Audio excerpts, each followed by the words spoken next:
Good evening, everyone. I hope everyone is doing well. I just chased my chickens out of the road. This major highway that is a 30-mile-per-hour highway. Ooh, they scare me.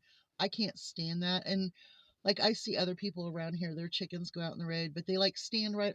Not mine. They don't care. They'll just walk right out. And it's like, are you kidding me? And so I had to get them all out of the road.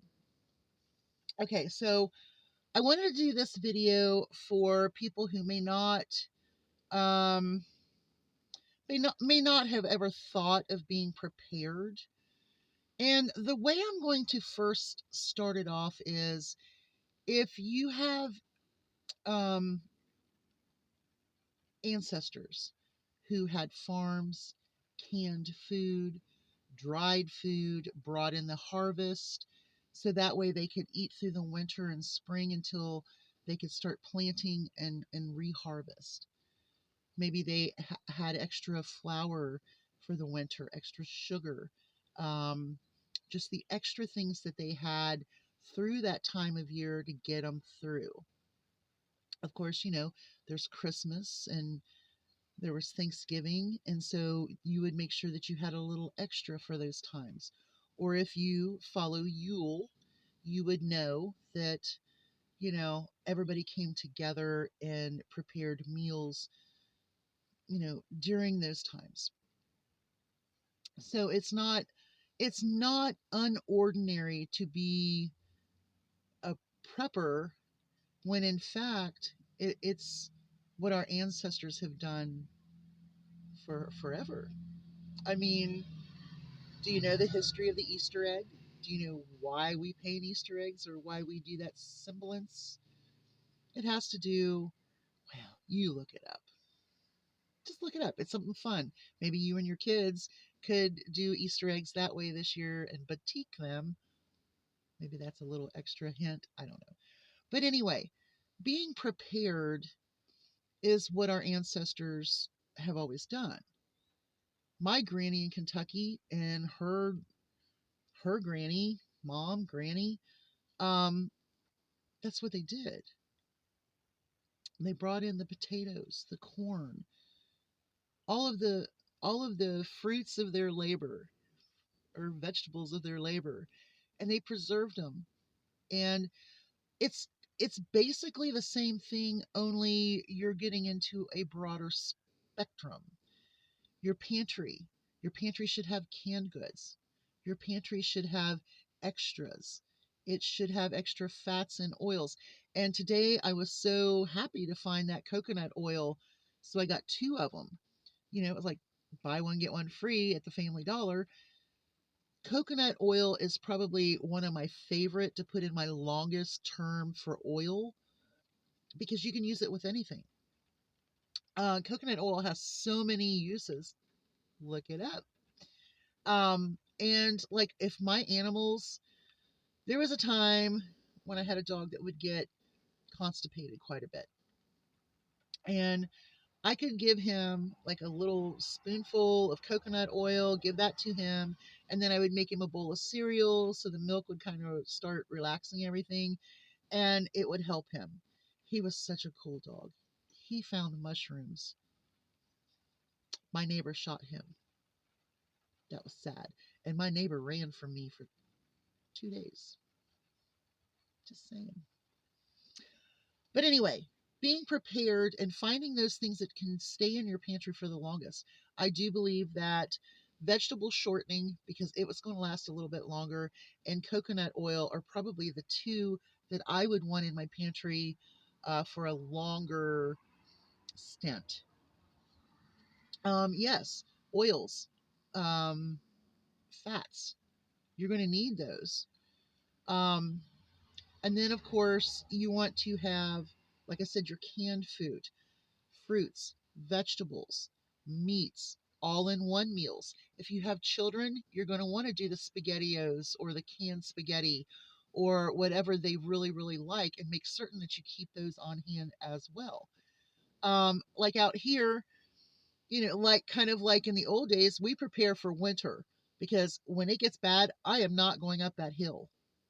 No, When I watch people going back down the hill and know that it's going to be worse around the hill and across that plains, and then no, we make sure we have everything. We make sure that we have everything for every critter on this animal, on this farm, homestead, whatever you want to call it. I don't want to step on toes. Anyway, um, I'm going to make sure everybody has something. We have something. We have extra of everything. And we can, I think I didn't leave the house. It was several weeks. There was about a 2 week period of time I did not go anywhere. Um, and you'll find that more if we have a worse winter. We really didn't have that bad of a winter. It got cold there for a few weeks, but you know what? I didn't leave here. I had layers of pajamas and jogging yoga pants and tops and dresses and skirts and hats and boots. That's all I did was take care of animals and cook. And it's nice to be able to do that, but it's nice to be able to do that if you have no other choice. If if anything ever happens like transport, that's the big thing for getting products to the stores. If the trucking industry sees an issue, then your stores are going to see an issue. And that's how it goes. Um, I can't express enough how I feel it is so important to have a lot of food set back or a lot of personal care items, medical care items. And as people are stoking the fire, the flames are coming up, and these things could happen. And it's not about who or what side you're on, it's about taking care of your family. So if you don't want anyone to know that you are a preparer, a prepper, and basically that is from our ancestors. My granny was a prepper, she just prepped for every season, right? If you don't want to be called that, that's fine. Don't be called that. But please make sure that you understand how important it is and why these people put this food away. It's not about politics. It's about seeing what's going on around you and knowing that the fires are being stoked and there are idiots out there that are willing to do things. There are other countries willing to do things to us, and it's a good idea.